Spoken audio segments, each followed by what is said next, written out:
नमस्कार मित्रांनो, तू ही रे माझा मितवा या मालिकेच्या येणाऱ्या काही भागामध्ये एक आता जबरदस्त असा ट्विस्ट आपल्याला पाहायला मिळणार आहे। त्यामध्ये मित्रांनो आता असं होणार आहे, आता मात्र अंजली समोर आता जेव्हा या राकेशचं सत्य येतं, आता मात्र राकेशचं सत्य आल्यानंतर जेव्हा राकेश मात्र अंजलीला ओळखण्यासाठी नकार देतो आणि आता हे बाळ कुणाचं आहे असे जेव्हा म्हणतो, तेव्हा मात्र आता अंजलीतील एक आई जागी होते। अंजलीला खूप राग येतो।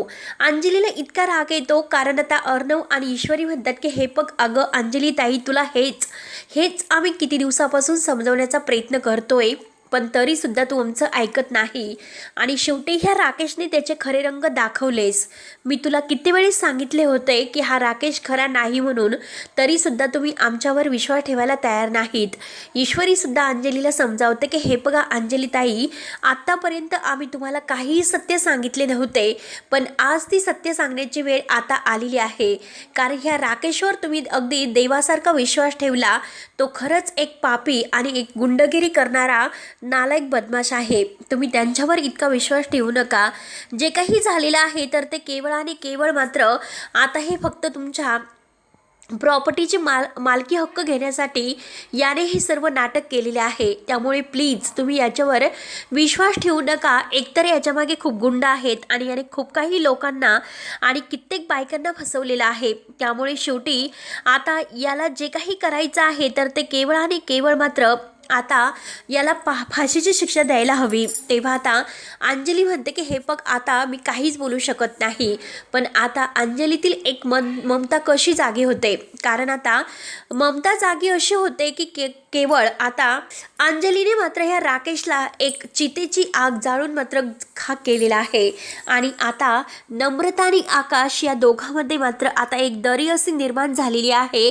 कारण आता नम्रताचा जे काही आईस्क्रीम पार्लरचे जे काही डॉक्युमेंट्स वगैरे आहे तर ते म्हणजे देण्यासाठी आता ते आकाशची वाट पाहत असते, परंतु आता क्लायंट हे अगदी तेथे आलेले असतात। वाट बघून अगदी सगळेजण मात्र आता अगदी टेन्शनमध्ये येतात। नम्रताला खूप टेन्शन येते आणि त्याच वेळेस आता शुभंकर तेथे येतो। शुभंकर तेथे आल्यामुळे नम्रताचा खूप फायदा होतो, कारण आता जे नम्रताला जमत नाही तर ते शुभंकर अगदी सहज एका झटक्यात सर्व काही सॉल्व करून देतो। तेव्हा नम्रता म्हणते की खरंच थँक्यू शुभंकर, आज तुझ्यामुळे माझी खूप मोठी एक डील आहे तर ती फायनल झाली। आणि आकाश जर आता सर यावेळेस आत्ता आले नसते तर आता हे सगळे क्लायंट आहे तर ते निघून गेले असते, म्हणून आता मी काय अगदी तोंड दिलं असतं, मलाच काही कळत नाही।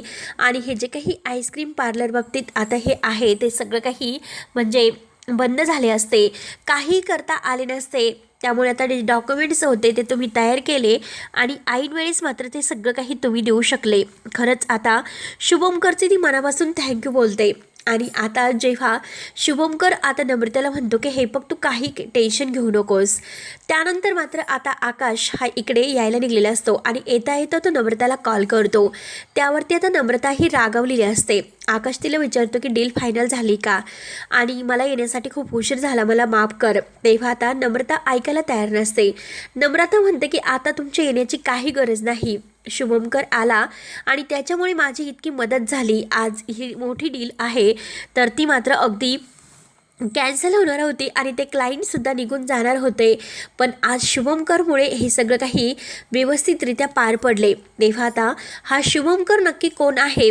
आता नम्रता म्हणते की आकाश तू सर तुम्ही इकडे येऊ नका, काही गरज नाही येण्याची, परंतु आता आकाश तर काही ऐकायला तयारच नसतो।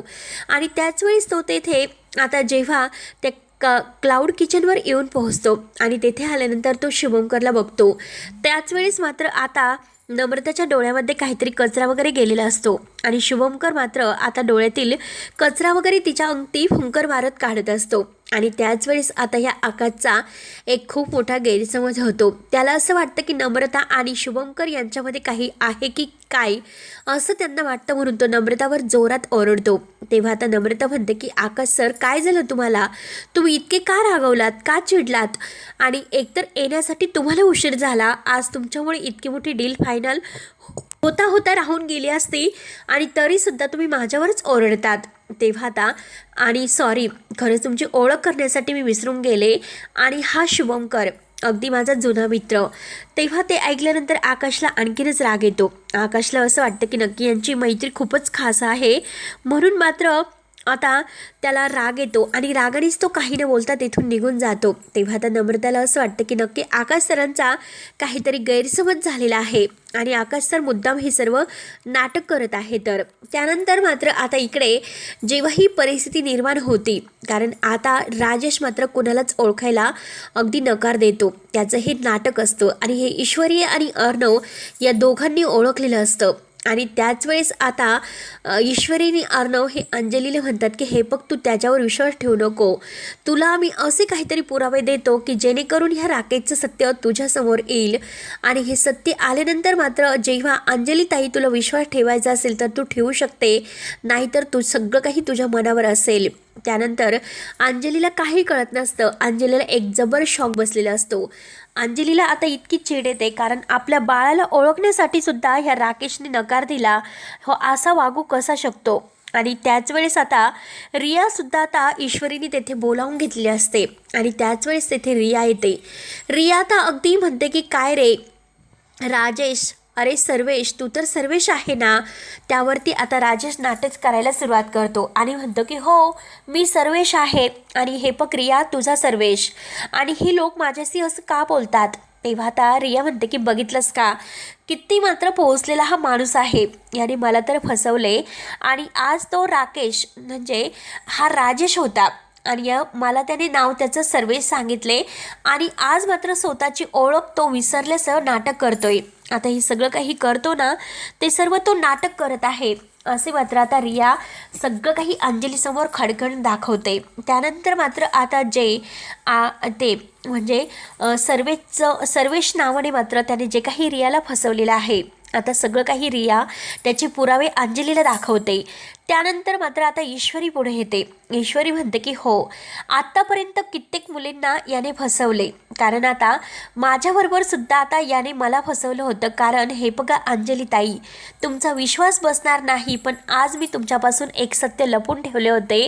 कारण हे सत्य असं आहे की हा राकेश मला सुद्धा फसवायला निघाला होता आणि ज्या मुलाशी माझं लग्न ठरलं होतं तर तो मुलगा दुसरा तिसरा कोणी नसून हा तुमचा नवरा राजेश होता आणि त्याने असे कित्येक मुलींना फसवलेलं आहे. तुम्ही प्लीज त्याच्यावर विश्वास ठेवू नका. खरंच तो एक नराधम आहे. त्यावरती आता अंजलीला इतका राग येतो. अंजलीला इतका राग आलेला आहे की अंजली लगेच आता अगदी त्याची गचंडी धरते आणि त्याची गचंडी धरून त्याला अगदी आसडते. तेव्हा आता राकेश म्हणतो की असं काय करतेस अक्की, म्हणजे तू माझ्याशी असं का वागतेस, मी तुला नाही ओळखत, तुमचा आणि माझा संबंध काय. आता अंजलीला फारच चिड येते. अंजली लगेच राजेशची गचंडी धरते आणि एक सणकणी त्याच्या कानामागे ठेवून देते. विचारसुद्धा करत नाही की त्याच्या डोक्याला लागलेले आहे की नक्की काय झालेलं आहे. अंजलीला चिडच फार आलेली असते. अंजली म्हणते की किती काही झालं तरी आता आपल्या मुलीशी ओळख विसरणारा असा कोणता नालायक बाप असू शकतो. आत्तापर्यंत माझ्याशी खोटं बोलत आलात, मला फसवत आला, मग एका मुलीला कसं फसवू शकतात, एका अगदी छान गोंडस मुलीला. तेव्हा आता म्हणजे राजेशजवळ तेव्हा ती मुलगी घेऊन येते तर तेव्हा मात्र आता ती छकुली खूप अशी रडायला सुरुवात करते आणि त्याच वेळेस ईश्वरी आता तिला घेते अंजलीच्या बाळाला आणि तिला अगदी म्हणजे छान असं अंगाई गीत गाऊन आता तिला शांत करते. आता ती अंजलीची छान अशी ते बाळ आहे तर ते मात्र ईश्वरीकडे आल्यानंतर लगेच शांत होते. तर आता अर्णव आणि ईश्वरी अगदी मायेने त्या बाळाला जवळ घेतात, परंतु अंजलीला इतकी चिड आलेली आहे. अंजली म्हणते की आता हे नराधमाला नाही सोडणार, किती काही झालं तरी आता याला याच्या पापाची शिक्षा भोगावीच लागेल आणि आज मात्र मी माझ्या मुलीला एकटी सांभाळायला समर्थ आहे. परंतु हे बघ, अरे तुझ्यामुळे मात्र मी तुला देवासारखा तुझ्यावर विश्वास ठेवला आणि आज तू मला ही लायकी दाखवलीस.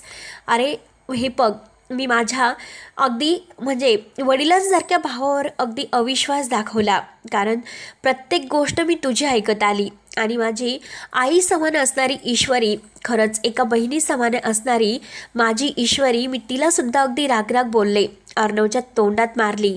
अर्णवला काय काय बोलले याचा खरंच आज मला पश्चाताप होत आहे आणि हे जे काही झालेलं आहे तर ते केवळ तुझ्यामुळे. त्यांच्याशी असणारं नातं मी तोडायला निघाले होते तर ते केवळ तुझ्यामुळे आणि आज तू माझी ओळख विसरलास. परंतु आता मात्र तुला राजशिर्क्यांच्या अगदी घराचे दरवाजे बंद असतील, तुला त्या घरामध्ये एंट्री नाही, असे बोलून अंजलीने खडकने एक मोठा निर्णय घेतलेला असतो आणि तो निर्णय ऐकून आता राकेशला धक्का तर बसतोच. परंतु आता तो आपली ओळख का विसरलेला आहे याचा प्लॅन फक्त त्यालाच माहिती असतो, म्हणून तो आता मुद्दाम हे सर्व नाटक करत असतो. परंतु अंजलीने डायरेक्ट त्याला आता या घराचे दरवाजे आणि त्याच्याशी असणारे नातं तोडण्याची धमकी दिली असते. परत आता राजशिर्क्यांच्या घरामध्ये पाऊल ठेवून नकोस, तुझा आणि माझा संबंध नाही ना, तर मग तेथे येऊच नको, असं आता सांगितलेलं असतं. तेव्हा आता मित्रांनो, अंजली नक्की आता ह्या राजेशला आधी म्हणजे राजेशला घरात घेईल का? परंतु राजेशचे जे काही आता खोटे जे काही प्लॅन असतील तर ते प्लॅन मात्र आता अर्णव आणि ईश्वरी कसे धुळीस मिळवतात आणि इकडे आता ईश्वरी, नम्रता आणि आकाश या दोघांमध्ये जी दरी निर्माण झालेली आहे तर त्या दोघांचा गैरसमज मिटून त्या दोघांना एकत्र परत कसे घेऊन येणार आहे हे मात्र आपण आता पुढच्या व्हिडिओमध्ये पाहणार आहोत. त्यासाठी मित्रांनो, व्हिडिओ शेवटपर्यंत नक्की बघत राहा आणि जर तुम्ही आपल्या चॅनलवर नवीन असाल तर चॅनलला सबस्क्राईब करण्यासाठी मात्र विसरू नका. धन्यवाद.